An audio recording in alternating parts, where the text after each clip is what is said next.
สวัสดีจ้าสบายดีมาลุงเบิร์สุคนเลยจ้าสบายดียังเศร้าๆตอนนี้น้องน้อยก็เตรียมเครื่องสิไปโรงเรียนแล้วก่อนอื่นก็สิมาขอมุขอบใจป้าหลายๆเลยจ้าที่ฝากเงินมาให้น้องเดียวเนาะฝากมาให้ทุกเดือนเลยเด้อจ้านับตั้งแต่แม่น้องเดียวเสียเนาะก็จนมาฮอดปัจจุบันนี้ป้าเพิ่นฝากเงินมาให้น้องเดียวไปโรงเรียนแล้วก็ส่วนหนึ่งให้แบ่งเก็บไว้ให้น้องเก็บไว้ให้น้องแม่แหละก็คือทุกๆเดือนที่อีเมลเว้าสุป้าลุงฟังนั่นแหละว่า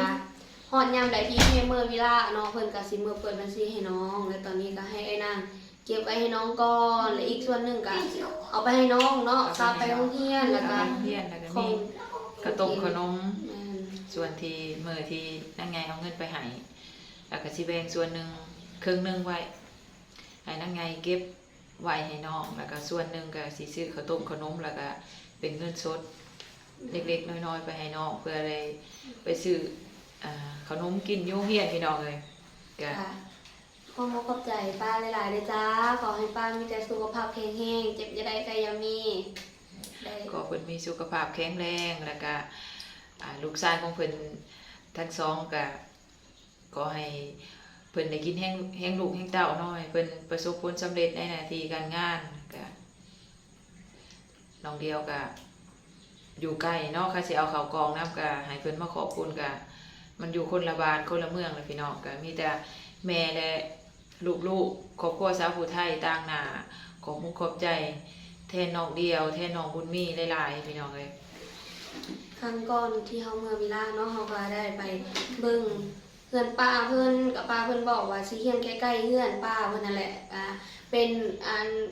ก็ส่วนยมดแบบยับออกมาข้างนอกจากวิลาเองนะยับแต่วิลาไปอีกผ่านไปอีกประมาณ3หมู่บ้านจัง3หมู่บ้านนะพอดีหอดบอลบ้านที่นั่งไงอยู่บ้านที่น้องเดียวอยู่บ้านที่ห่างจากบ้านนั่งไงไปหาบ้านน้องเดียวบ้านป้าน้องเดียวเนาะแม่แหละแต่ว่ามันเป็นเส้นทางเดียวกับทางเมื่อบ้านของมันยานั่งไงเนี่ยพี่น้องเลยทางยาคือทางนั้นเลยทางยาทางญี่ปุ่นทางขี้ตมขอบมุขขอบใจป้าเพิ่นหลายบ่มีคำสิเว้าบรรยายต่ออีกพี่น้องเลยขอบมุขขอบใจเพิ่นหลายๆที่เป็นแม่ผู้ที่สองห้องจากกันแม่ผู้เพิ่นไปอยู่บนสวรรค์เนาะก็มีป้าเพิ่นคอยเบิ่งแง่งคอย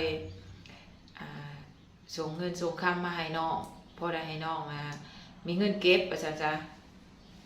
คนที่เก็บก็คือนั่งใหญ่เป็นคนเก็บพี่น้องส่วนแม่นี่ครับไปเอาอยู่ที่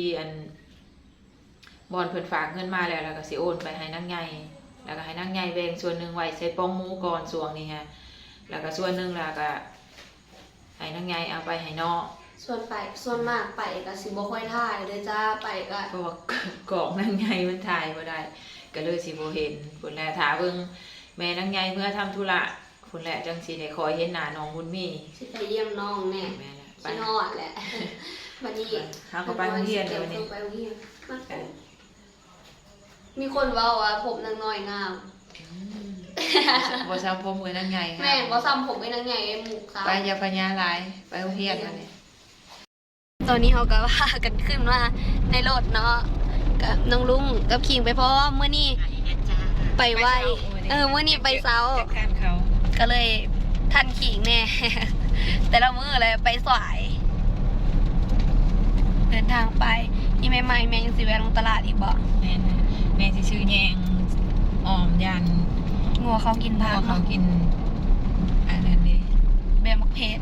ชแม่ดิไม่ซื้อทานนี้หมดเลยเด้อหลานมาถามว่าป้าจ้อยอยากเบิ่งโทรทัศน์แม่แป้งเนาะแม่แป้งบ่ได้แม่นป้าจ้อย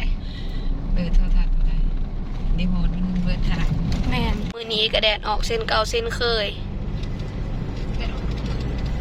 แดดได้รู้สึกว่าหนาวมีลมได้ลมเย็นๆซะหลังจากที่ไปส่งลูกแล้วก็แม่นางใหญ่ในแวซื้ออัน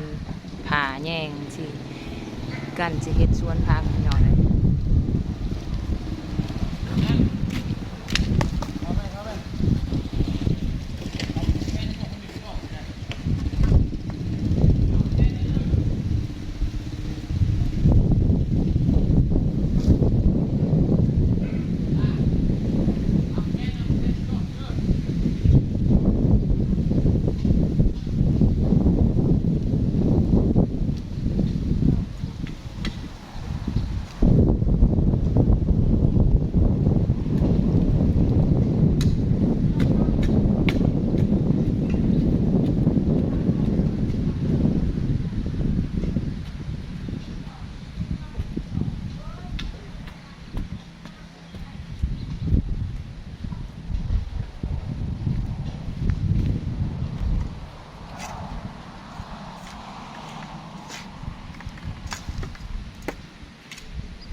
นี่แห้งตัวการนี่ดื้อใช่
ออกม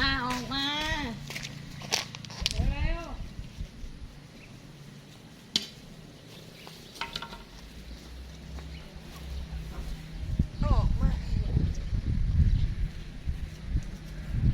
ออกมาอย่าเข้ามาอีกเลยเ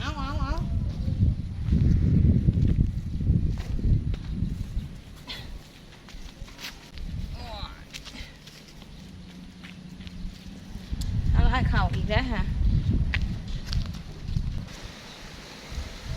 แล้วเลยพี่น้องเอ้ยวันนี้มีแต่สิหาพักหาหยาอะไรมาวานใส่